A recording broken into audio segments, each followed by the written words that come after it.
B set कितना है? 2 occurs on either die. 2 occurs on either die. Either die मतलब या तो लेफ्ट वाला या तो पहले लेफ्ट में 2 कर लो, 2,1 2,2 से कहां तक? 2,6 तक. देन आइदर मतलब उस तरफ भी तो आ सकता है, तो 1,2 3,2 2,2 नहीं लेंगे क्योंकि ऑलरेडी यहाँ पे आ चुका है. Repetition not allowed. तो 3,1 3,2 सॉरी 3,2 4,2 5,2. इसमें किसी को डाउट है? No sir. ध्यान रखना यहाँ पे 2,2 नहीं लेंगे क्योंकि ऑलरेडी यहाँ पे एग्जिस्ट करता है. नंबर 7 हमने 2 की लाइन पूरी ली है और 1 to 6 में से 2 के साथ साथ किन डिजिट्स लिए हैं? सिर्फ 2,2 लिया, ऑलरेडी एग्जिस्ट करता है. वो कह रहा है 2 अपीयर्स ऑन आइदर डाई. तो मैंने क्या किया, पहले लेफ्ट साइड 2 लिया सारा, फिर मैंने राइट साइड 2 लिया आइदर डाई. ठीक है. इसका लिया सम इज एट लीस्ट 7 और मल्टीपल ऑफ 3. तो and a multiple of 3 and लिखा है ना कि सम या तो सॉरी 7 एंड का मतलब है और नहीं होना ही चाहिए. एग्जैक्टली सम क्या होना चाहिए? एटलीस्ट 7 मतलब इसमें 7 इंक्लूड करेंगे. होगा. एटलीस्ट का मतलब होता है मोर देन इक्वल. एटलीस्ट का मतलब है मोर देन इक्वल. ठीक है. तो x is more than equal to 7 और 7 8 9 10 12 तक ही होता है, 6,6 तक होता है. अब वो कह रहे हैं एंड मल्टीपल ऑफ 3. अब बताओ 7 से ऊपर कितने सम ऐसे हैं जो मल्टीपल ऑफ 3 है? एक तो ये है 9 और 12. बेसिकली इसी को लेना है. एंड लिखा है ना, तो ऐसे कितने सम है जो 7 से ज्यादा है और तो 2 ही है. तो पहले 9 के लिए बना लो. 1 से तो होगा ही नहीं, 2 से नहीं होगा, 3 से होगा. 3,6 फिर 4 से 4,5 4,5 और 5 की लाइन में 5,4 6 की लाइन में 6,3. ये 9 के बन गए. सम is greater then at least 7 and multiple of 3. आगे क्या है? अब 12 के लिए कौन से होंगे? 6,6 एक ही होगा. सी सेट बन गया. Which pair of these events are mutually sir exclusive? 3,4 नहीं हो सकता? 3,4 बेटा एटलीस्ट 7 एंड मल्टीपल ऑफ 9. 3,4 7 आता है, मल्टीपल ऑफ 9 है क्या? मल्टीपल ऑफ 3 सॉरी, ये मल्टीपल ऑफ 3 है. हाँ. 3 4 12. बेटा सम की बात चल रही है यहाँ पे स्टार्टिंग से ही. सबको सम में चल रहा है. 3 + 4 7 होता है, मल्टीप्लाई नहीं. कि जो डाइस के नंबर उनका sum should be at least 7 and multiple of 3. अब बता क्या इसका सम मल्टीपल ऑफ 3 है? बता. नहीं. आ गया समझ के? नहीं हाँ जी आ गया समझ. आगे नाउ कह रहा है कि इसमें से कौन सी म्यूचुअल एक्सक्लूसिव है. तो आपको चेक करना है क्या ए इंटरसेक्शन बी कितना आता है. चेक कर लो. ए और बी में कुछ कॉमन है? नहीं. कुछ नहीं है पक्का? अच्छा हाँ देखो ना, इसमें 2 आता ही नहीं भी है ना लेफ्ट साइड पे 2 है ना राइट साइड पे 2. तो यहाँ पे 2 आ रहा है सब जगह. तो ए इंटरसेक्शन बी इज 5. चलो अब ए इंटरसेक्शन सी चेक कर लो. ये ना पहला ही कॉमन है ना, तो इज नॉट इक्वल टू. ये और सी है म्यूचुअल. तो बी और सी में चेक कर लो.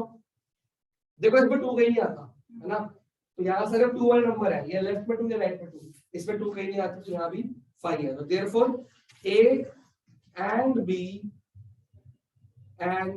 B and C are mutually exclusive events. किसी को कोई डाउट है तो मेरे से पूछेगा, फिर मैं फोर्थ क्वेश्चन करूंगा. नोट करूंगा. सर ये नहीं समझ आया एक्सक्लूसिव वाला पॉइंट. बेटा म्यूचुअल एक्सक्लूसिव क्या होता है? जिसमें कुछ भी कॉमन ना हो. ए और बी में कुछ कॉमन है, चेक कर लो. आप चेक कर लो. बी कौन सा सेट है जिसमें सिर्फ या तो लेफ्ट साइड 2 आता है या राइट साइड 2 है ना. बी में हर एलिमेंट में 2 आता है कि नहीं आता? यस. एक ही एलिमेंट में 2 नहीं आ रहा ना, मतलब दोनों में कोई भी एलिमेंट कॉमन नहीं है, तो इट इज 5. कुछ कॉमन नहीं है. फिर ए और सी में आप चेक कर लो, ये भी कॉमन है ये भी कॉमन है, कितना कुछ कॉमन है ना, तो सिर्फ एक एलिमेंट भी कॉमन आ गया, it is not equal to 5। फिर बी और सी में चेक कर ले, यहां भी किसी एलिमेंट में 2 नहीं आ रहा ना, यहाँ एक तो सिर्फ ए और सी सेम है, बाकी सब तो एक्सक्लूसिव है। लेकिन हमको म्यूचुअल एक्सक्लूसिव में लिखना पड़ेगा ना कि ए और बी का सेट और बी और सी का सेट म्यूचुअल एक्सक्लूसिव, कि ए और बी का और बी और सी का, ठीक है, are mutual exclusive events. Note कर लो, फिर हम 4 स्टार्ट करते हैं। Question number 4, 3 coins are tossed once, ठीक है, 3 कॉइन्स हो गए, तो सैंपल स्पेस क्या हो जाएगी 8। Let A denote the event 3 heads show। A क्या है 3 heads का इवेंट, तो बना दे, एक ही इवेंट बनेगा। B denote the event 2 heads and 1 tail। 2 head and 1 tail, तो ये 3 बनेंगे, H H T H T H T H H T H H हाँ मेरे से गलती है, T H H 1 क्या है 2 heads and 1 tail, तो 2 heads and 1 tail 3 तरीके से हो सकते हैं। C denote the event 3 tails।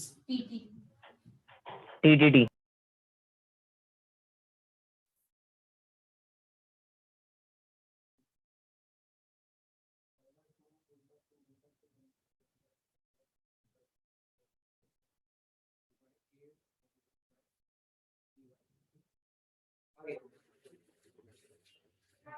आगे D क्या है, C क्या है, हो गया, हाँ, C। D क्या है, head shows on the first coin। Oh head shows on the first, coin मतलब फर्स्ट पे हेड चाहिए, बाकी चाहे जो मर्जी। तो बाकी पे या तो क्या होगा हेड टेल या टेल हेड या H एच एच भी तो हो सकता है, या टेल टेल भी तो हो सकता है। H tail। एच टेल तो ये रहा, या तो एच टेल होगा या टेल एच होगा, हाँ, या दोनों एच होंगे या दोनों टेल, और कुछ हो सकता है क्या, नहीं। टी एच भी हो गया, बस ये होगा, मतलब फर्स्ट हेड होगा, ठीक है। ये समझ आ गया, ABCD बन गए बेटा। सबसे पहले तो सबसे इम्पोर्टेंट काम है कि ये बनाने आने चाहिए। Now which event are mutually exclusive, इनमें से कौन से म्यूचुअली एक्सक्लूसिव है, पहले ए और बी को चेक करो, बताओ A और B है। ए और बी है, चेक करो त्रिशा। हाँ जी सर, ए और बी है, बी और सी है, और ए और सी भी है। A और C अब तो कर लोगे, देखो ए और बी है, B और C भी है। ए और बी है, इसमें कुछ कॉमन नहीं है, बी और सी वो भी है। ए और बी है, बी और सी भी है, ए और सी भी है, ए और सी भी है। और D भी है। ठीक है, पहले बी को पकड़ते हैं ना, ए से बी कर लो और ए से सी कर लो, ए से डी कॉमन है, ये रहा कॉमन, ए और डी नहीं है, सी भी आ ए जाओ, और डी नहीं है, ए और सी ले लिया, और बी और डी चेक कर लो, ये रहा बी और डी नहीं है, फिर सी पे आ जाओ, सी और बी नहीं है, म्यूचुअली एक्सक्लूसिव नहीं है ना, सी और डी में क्या कॉमन है, कुछ भी नहीं, कुछ भी नहीं, सर, सी और डी है। चार नॉट पे इक्वल टू का मार्क कब लगाते हैं? क्या चीज, नॉट इक्वल टू कब क्यों लगाते जब हैं? कुछ कॉमन आ जाए, इंटरसेक्शन का मतलब कॉमन, जब कुछ कॉमन आ रहा है, अब मान ले बी और डी में कुछ कॉमन आ रहा है, यस। बी और डी में नॉट इक्वल टू 5 आ जाएगा, 5 मतलब 0, कुछ कॉमन है, तो ये सारे मैंने वही लिखे हैं जो कॉमन नहीं है, इक्वल टू 0 मतलब कुछ common, no common, nothing is common, ठीक है। मुझे पैटर्न से चला करो, पहले ए से बी चेक सर किया, आपने ए और बी में भी वो लगाया है ना, एक्चुअली नॉट इक्वल लगाया।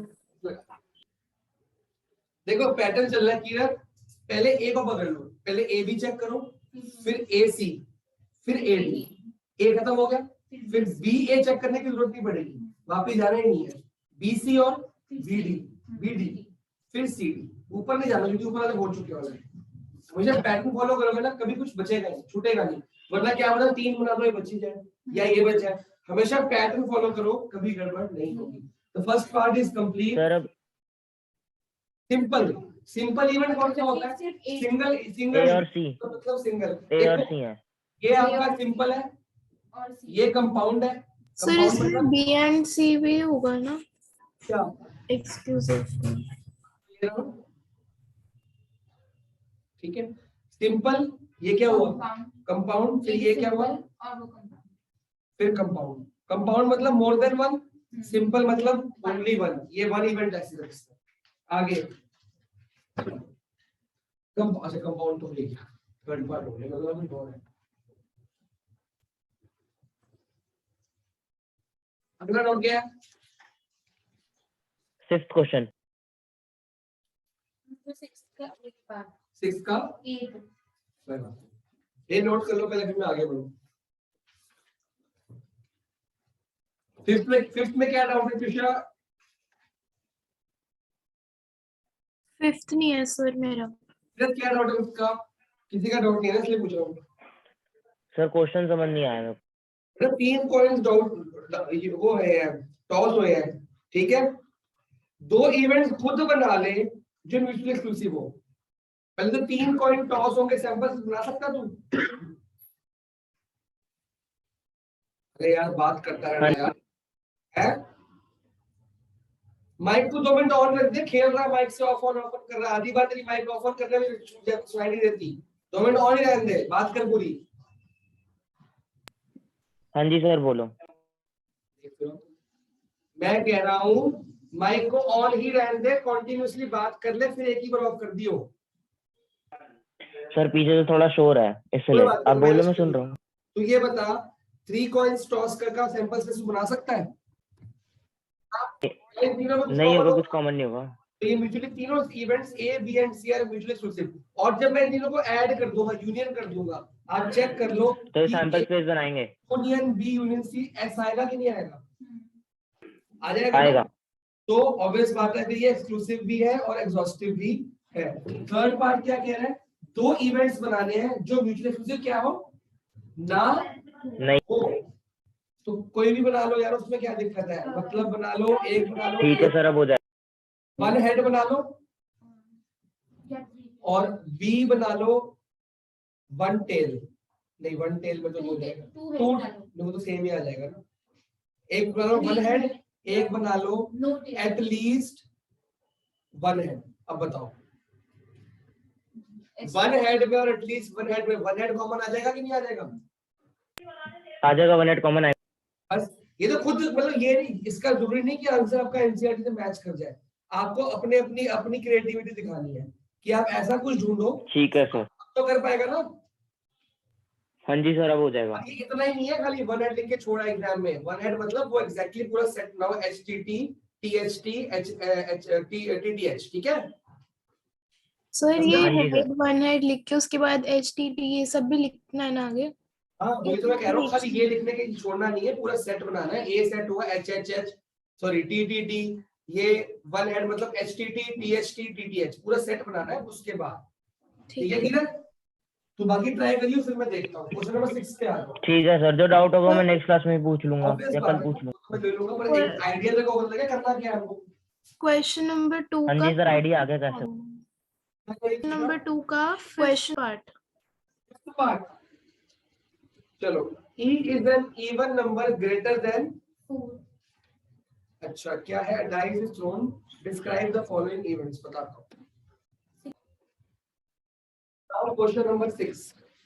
अकाउंट्स कर ले भाई, ये मत सोचो कि हो गई है, वो तो होती नहीं जब तक होगी। बैलेंस शीट मैच करनी बहुत जरूरी है। Question number 6, 2 dice are thrown। यहाँ पे ऑब्वियसली 26 बनेगी सैंपल स्पेस, तो NS कितनी होगी? 36. Now the events A, B and C are as follows। तो ये इसमें कौन सा पार्ट डाउट है? मेरे को 8। तुम्हें सारे पार्ट डाउट है क्या विशाल की? मेरे को कोई नहीं है। तो कौन सा पार्ट डाउट है बेटा? पार्ट सर है 8th पार्ट। 8 ही डाउट है, चलो 8 ही करते हैं ना फिर।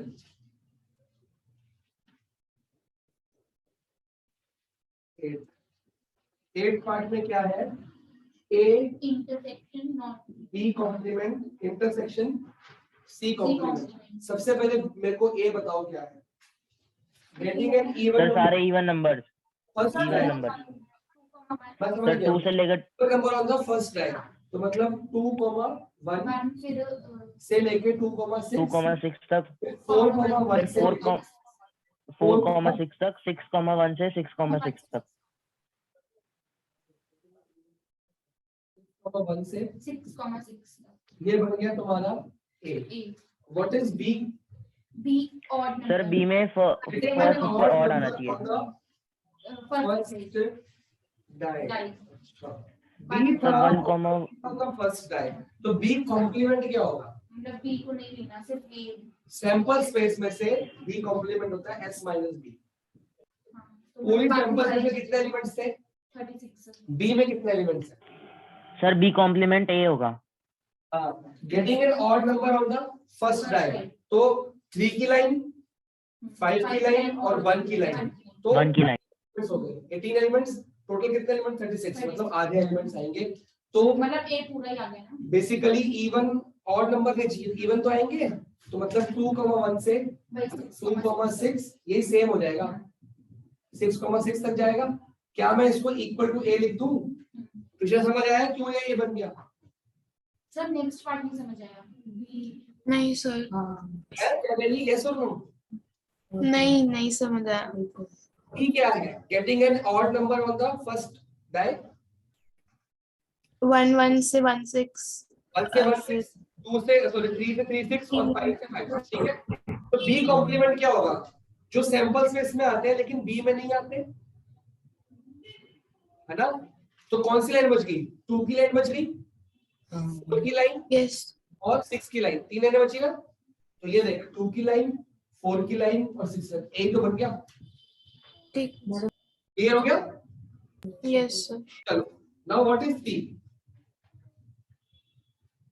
सी क्या है getting the sum of the numbers on the die C क्या था लेस देन इक्वल टू ये जो सम आएगा it will be less than equal to 5 मतलब 5 या 5 से कम कम मतलब क्या लेंगे 1 लेंगे 1 2 1 तो कभी सम होता है ना चलो 2 से होगा 2 लेंगे सर मैंने 1,1 भी किया खाली 1 0,1 से 1 सम क्या हो सकता है सम कैन बी 2, 3, 4, 5 ये 5 इंक्लूड तो अगर C ये है सम लेस देन 5 या इक्वल टू तो C कॉम्प्लीमेंट क्या होगा जो सम होगा should be greater than 5 check करो भाई 5 या 5 से कम C में ले लिए तो 5 तो यहाँ आ चुका है तो C कॉम्प्लीमेंट में 5 नहीं आएगा 5 से ज्यादा ये समझ आया पहले ट्रिक शॉर्टकट दिशा एंड किरण ये समझ आया हाँ जी yes sir. Sum less than 5 greater than 5 भी आ चुका है 5 इस पे नहीं लेना तो C कॉम्प्लीमेंट क्या हुआ ग्रेटर देन 5 में कौन सा सम आएगा 1, सर मैंने 5 हां 1,6 1,6 2,4 2,4 2,5 नहीं 2,3 नहीं होगा नहीं 5 हो गया 5 हो गया ठीक है 2,5 2,6 और 2,6 अब 3 की लाइन पे आ जाओ 3,3 6 6 से स्टार्ट करना है 3,4 3,5 3,6 4,2 फिर 4 2 से 4 6 तक फिर 5 1 से 5 6 तक फिर 6 1 से 6 की पूरी लाइन आ जाएगी ये स्टेप समझ आ गया ग्रेटर देन 5 में सारे सम आ गए इसमें आएगा 6 आ जाएगा 7 आ जाएगा 8 आ जाएगा 9 आ जाएगा 10 आ जाएगा 11 आ जाएगा 12 आ जाएगा मैक्सिमम सम 12 तक जा सकते हैं ना ठीक है ना हाँ जी चलो तो सर हमारा ओवरऑल आंसर हम ये लिखेंगे मतलब ये ये तो मैंने खाली सिखाने के लिए बोला भाई अगर सी में है ये चीजें सी कॉम्प्लीमेंट और बाकी चीजें होगी कॉम्प्लीमेंट क्या होता है बाकी जो बच गया now 8th part A intersection B intersection तीनों में जो आ रहा है कॉमन ऑब्वियस बात है ए और बी इंटरसेक्शन में क्या कॉमन है पूरा का पूरा कॉमन है क्यों ए भी वही है बी भी वो पूरा सेम तो है sir A intersection B complement तो ए हो गया ना ए और बी इंटरसेक्शन में तो कॉमन पूरा का पूरा पर सर ए तो पूरा इवन था बी पूरा ऑड था बी कॉम्प्लीमेंट है यहाँ पे अच्छा बी कॉम्प्लीमेंट तो ए है ना ऑड का इवन बन गया, अगर बी ऑड है तो बी कॉम्प्लीमेंट इवन हो गया, तो इवन और इवन सेम हो गए, मतलब इतना पोर्शन का आंसर क्या आया, ए आ गया। किरण सही कह रहा है, इतने पोर्शन का आंसर अगर मैं लिखना चाहूँ तो क्या मैं इसको ए इंटरसेक्शन सी कॉम्प्लीमेंट लिख सकता हूँ, क्योंकि ए और बी में तो पूरा ए कॉमन आ गया। अब तीसरे में इसमें और इसमें कॉमन क्या है वो निकाल, तो क्या निकलेगा, ऐसे नंबर निकलेंगे। इन दोनों में क्या चीज कॉमन थी कि फर्स्ट नंबर ऑन डाई क्या था, इवन, तो यहाँ से वो वाला नंबर उठा लो जो है इवन, जो इवन है ना सर वो लेंगे 2,4 2,6 2,6 4,2 फिर 4 2 से 4 4,6 फिर 6 1 से 6 6 सर अगर हम इसमें ये करेंगे तो इसके अंदर 2,5 भी तो इंक्लूड हो जाएगा ना। बेटा वो तो मैंने डॉट डॉट डाल तो दी 6 1 से 6 मैंने गैप छोड़ा था वो सबके लिए, ठीक है। ये डॉट डॉट लिखिए ना, बीच के नंबर आ जाएंगे ना इसमें, आपने सारे लिखने एग्जाम में डॉट पर डाल के आ जाना, मर जाओगे वरना मैडम भी डॉट डालेगी आज सारे मार्क्स में। जो म्यूचुअली एक्सक्लूसिव वो तो इवेंट्स हो गए, और फर्स्ट एक्सप्लेन में क्या सीखा, सैंपल। अब हम प्रोबेबिलिटी निकालना सीखे। तो हमारी बेसिकली जो प्रोबेबिलिटी का फॉर्मूला होता है n नंबर ऑफ चीजें इन इवेंट, प्रोबेबिलिटी ऑफ ई ऐसे बोलते हैं, लिख लो, अपॉन नंबर ऑफ चीजें इन ए होगा, and probability of an event कहां से कहां तक जाती है, बोलो 0 से 1 तक। तो सबसे पहले कुछ एक्सियम्स है आपके एग्जाम में आएंगे और पूछेंगे एक्सियम, एक्सियोमेटिक अप्रोच। पहला क्वेश्चन ही आपका एक्सियम्स का है, लेकिन बहुत इजी है। पहला एक्सियम क्या है आपका कि प्रोबेबिलिटी किसी भी नंबर की, एनी इवेंट की जो प्रोबेबिलिटी होगी, it is less than, probability 0 हो सकती है कि नहीं, हो सकती है, it can be equal to 0 but उससे ऊपर होगी, मतलब 0 से नेगेटिव नहीं हो सकती, और it should be greater than और sorry less than equal to 1। ये पहला एक्सियम हो गया आपका। सेकंड है, अगर मान लो एक इवेंट के बहुत सारे इवेंट बनाए गए, for example probability of E 1 plus probability of E 2 plus probability of E 3, करते करते सारे इवेंट जो बन सकते हैं, जितने पॉसिबल इवेंट्स है ई एन तक ले जाओ। बुक में इसकी जगह पे ओमेगा लिखा हुआ है, थोड़ा अजीब सा लगता है, शक्ल थोड़ी बेकार है उसकी। इक्वल टू 1, सारी प्रोबेबिलिटी को ऐड करेंगे तो आंसर क्या आता है 1, क्योंकि सारे इवेंट्स को ऐड करके क्या बनता है, सैंपल स्पेस। तो sample space upon sample space 1। तीसरा, एक्सक्यूज मी सर, बोलो।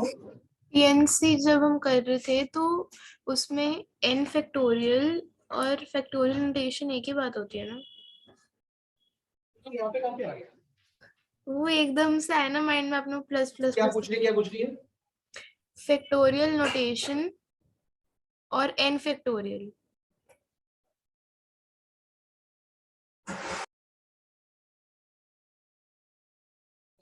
event pa is equal to sigma,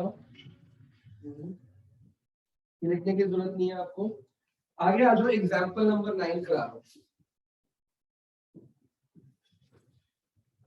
example number 9, आपको एक सैंपल स्पेस दी हुई है ओमेगा 1 से ओमेगा 6 तक, सैंपल स्पेस है ओमेगा 1 ओमेगा 2 से लेके मतलब कुछ 6 इवेंट्स की सैंपल स्पेस है। Which of the following assignments of probabilities to each outcome are कि सारे वैलिड। देखो दो बातें होती हैं, प्रोबेबिलिटी या तो 0 से 1 के बीच में लाई करेगी, 0 से 1 के बीच में लाई करने का मतलब पता क्या हुआ, numerator should be less than denominator. बात पकड़ में आई? इसका मतलब ये लिख लो यहीं पे कि numerator should be less than denominator. तो आपको चीजें अब जो आपको हम करने लगे हैं पार्ट्स, सब में क्या क्या चेक करना है। एक तो ये चेक करना है कि सारी प्रोबेबिलिटीज का numerator is less than denominator है कि नहीं, दूसरा, कोई प्रोबेबिलिटी नेगेटिव नहीं नहीं होनी चाहिए। तीसरा, सारी प्रोबेबिलिटीज का सम क्या होना चाहिए? 1 तीन बातें, एक तो ये, एक 0 से ऊपर मतलब नेगेटिव नहीं होनी चाहिए। चाहे सबका सम 1 आए लेकिन उसमें एक नेगेटिव भी हो। फॉर एग्जांपल एक आ जाए 2, एक हो जाए 4, एक हो जाए -2, ठीक है, और एक हो जाए -3, तो आंसर तो 1 ही आ रहा है। लेकिन प्रोबेबिलिटी कभी आंसर तब भी 1 आ रहा है पर दो प्रोबेबिलिटी नेगेटिव हो गई तो भी वो गलत है, क्वेश्चन ही गलत है, मतलब प्रोबेबिलिटीज गलत बनी है। बात समझ में आई? खाली ये मत चेक करो कि सम 1 आए, हर प्रोबेबिलिटी ये सारी देखो, ये भी पॉजिटिव होना चाहिए, ये भी पॉजिटिव, ये भी पॉजिटिव, ये पॉजिटिव, और हर एक के अंदर numerator should be less than denominator, तभी वो सही है एक्सियम, वरना नहीं है। तो ए पार्ट चेक कर लो, सारी प्रोबेबिलिटीज में न्यूमरेटर लेस है, चलो सारी प्रोबेबिलिटीज पॉजिटिव है, दो पार्ट्स हो गए। तीसरा पार्ट, क्या सबको सम करके 1 आ रहा है? चेक कर लो, 1/6 plus 1/6 plus 1/6 plus 1/6 plus 1/6 plus 6 तो 6/6 इक्वल टू 1। तो हमारा क्या हुआ? सारी कंडीशन सेटिस्फाइड होगी। तो कंडीशन कौन सी है? ये और ये, both the conditions are satisfied, तो ये प्रोबेबिलिटी एग्जिस्ट करती है। सेकंड, बताओ किरत, बता बी पार्ट सही गलत है? सर सही है। सही है। सारी प्रोबेबिलिटीज ग्रेटर देन 1 है, सबके न्यूमरेटर लेस है, 0/1, 0/1 या 1/1, ठीक है। इक्वल टू क्या आ सकता है? ये न्यूमरेटर इज लेस देन और इक्वल टू दोनों आ सकते हैं, ये भी सही है। सी पार्ट ट्यूशन चेक करो, नहीं है नहीं वैलिड नहीं है, क्योंकि लास्ट के दो प्रोबेबिलिटीज क्या है? हम नेगेटिव है। लिखेंगे कि P⍵5 and P⍵6 are negative या लेस देन 1। सर ओमेगा क्या होता है इससे? प्रोबेबिलिटी, ये आपने इवेंट लिए, उन्होंने ओमेगा ले लिया उसके लिए, ये हमने ई लिखा है, उन्होंने ओमेगा लिखा। ये दो इवेंट्स क्या लिए उन्होंने? लेस देन 1, W से लेस नोटेट देन किया 0, आपने। लेस देन 0, लेस देन 0 लिया। नेगेटिव का मतलब क्या है? लेस देन 0 और यस, W से डिनोट किया हमने इसको। नहीं क्वेश्चन में ओमेगा लिखा है, ओमेगा क्वेश्चन चेक करो, it is omega, Latin word है ना बेटा। अच्छा, तो लेस देन 0 लिखेंगे, therefore it is not, probability does not exist या it is not valid. Similar D part,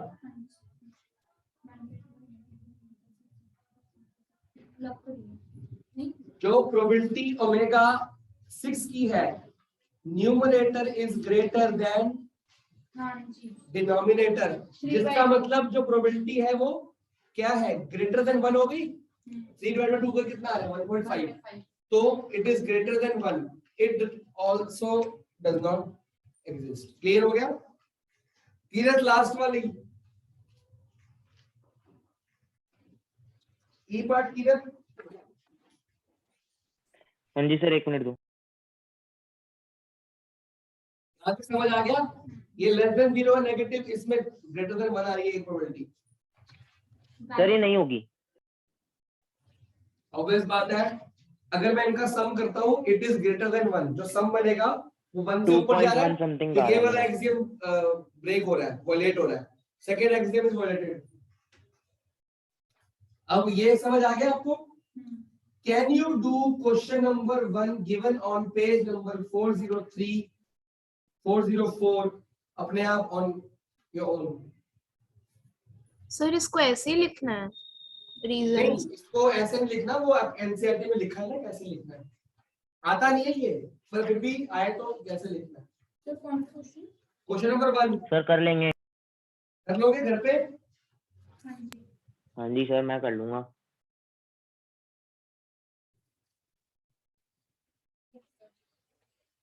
आ जाओ वापस एग्जांपल से।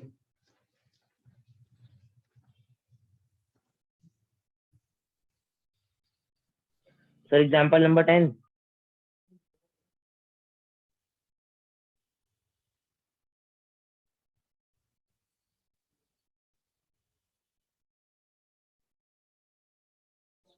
आपको लिखवाए थे मैंने फॉर्मूलास, क्या आपको फॉर्मूलास लिखवाए थे मैंने सर किसके? क्लास में? कौन से वाले? जो सेट्स वाले थे, हाँ जी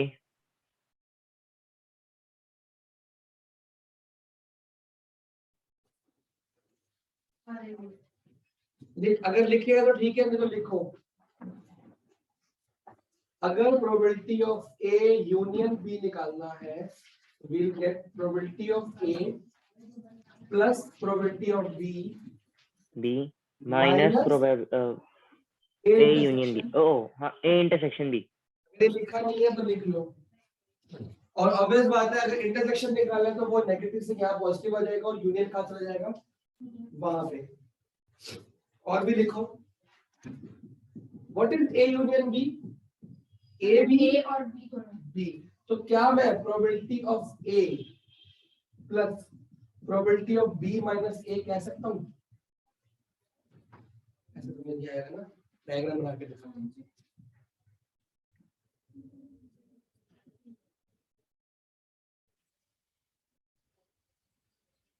ध्यान से देखो, ए यूनियन बी कौन सा एरिया है? ए और बी दोनों, ये सारा है ना।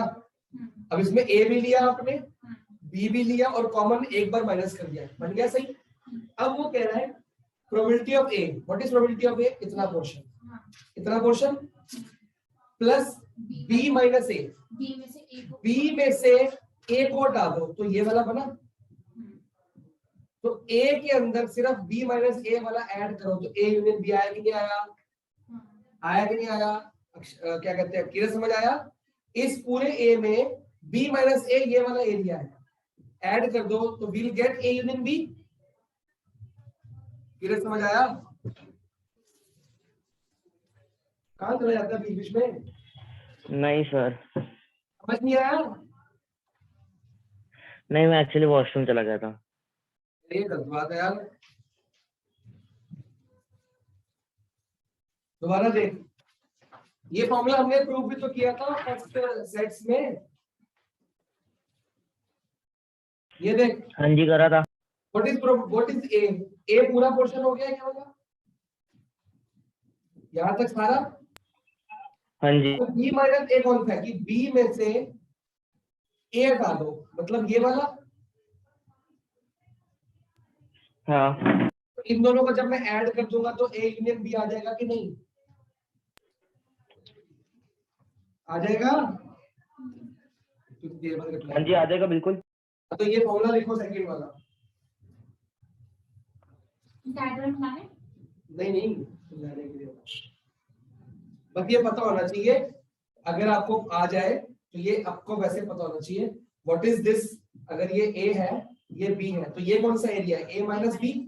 और ये कौन सा एरिया है? B minus A. और ये कौन सा एरिया है? A intersection B. समझ गए? पता होना चाहिए। चलो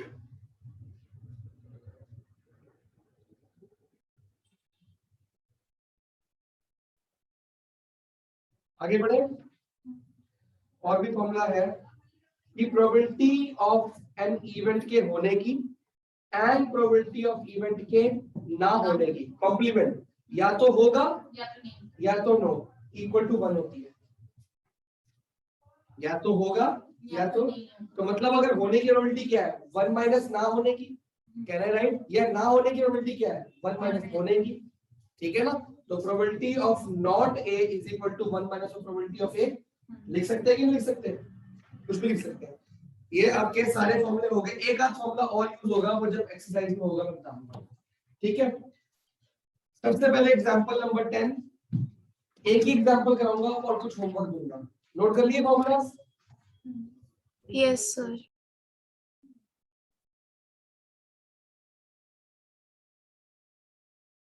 ये 5 मिनट की क्लास है, 5 मिनट की क्लास रहेगी है।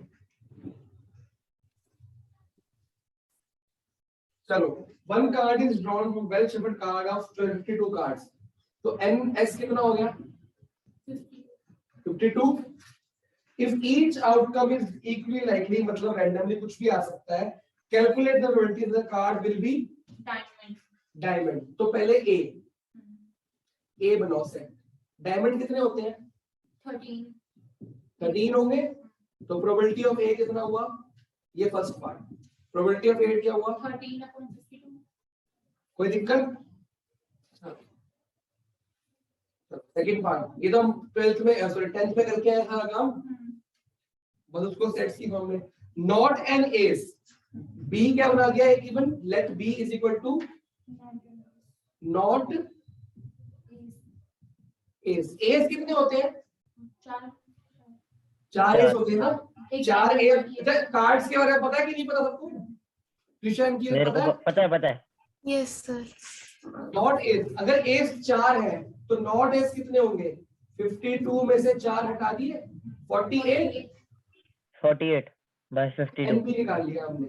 नॉट एस 52 में से 4 एस को माइनस कर दिया, विल गेट 48। तो what is the probability of B? 48 by 30। 52 है। 52। कितना आ गया? अच्छा इसको कटिंग तो कर दो 1/4, ये कितना आ गया? 12/13। थर्ड, अ ब्लैक कार्ड। ब्लैक कार्ड्स कितने होते हैं? 26। किसका निकालना है? ब्लैक कार्ड का। ब्लैक कार्ड 13 की 2 लाइंस होगी तो 26। तो प्रोबेबिलिटी ऑफ सी कितना आ गया? 1/2। Fourth part,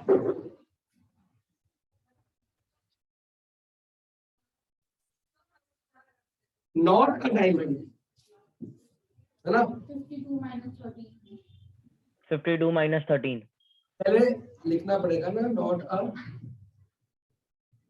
diamond. Total cards कितने हैं? 52। डायमंड्स कितने हैं उसमें से? 13 डायमंड्स होते हैं। चलो 13 हटा दो, कितना आ गया आंसर?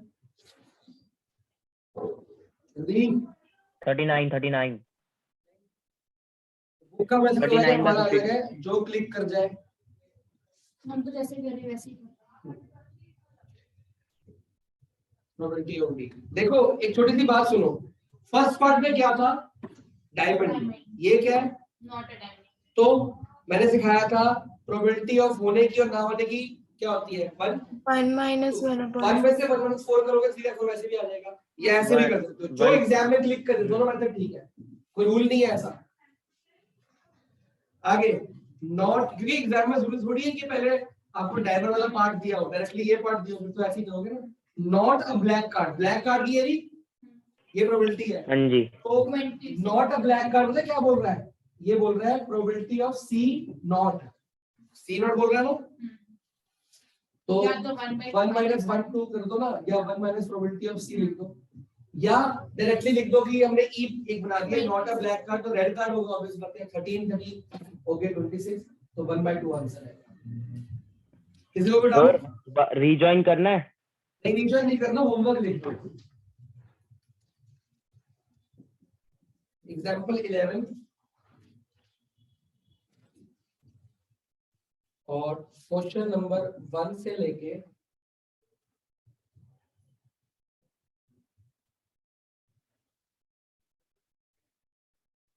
6 तक। 1 to example 11 question number 1 to 6, ठीक है? Okay sir. Okay sir. अगली बार करेंगे। कितने क्वेश्चन है टोटल? टोटल 21 क्वेश्चन है। अभी आप और भी कर सकते हो, पर मैं अभी दूंगा नहीं।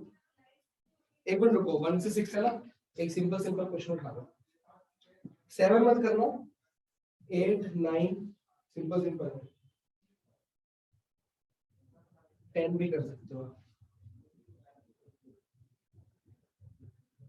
11 खत्म, ठीक है? एग्जांपल 11 क्वेश्चन 1 to 6, 8 9 10 11 7 नहीं करना, बाकी 11 तक सारे कर सकते हो। बच्चों वाले क्वेश्चन है, 10th क्लास वाले क्वेश्चन है, ठीक है? फिर आप लोग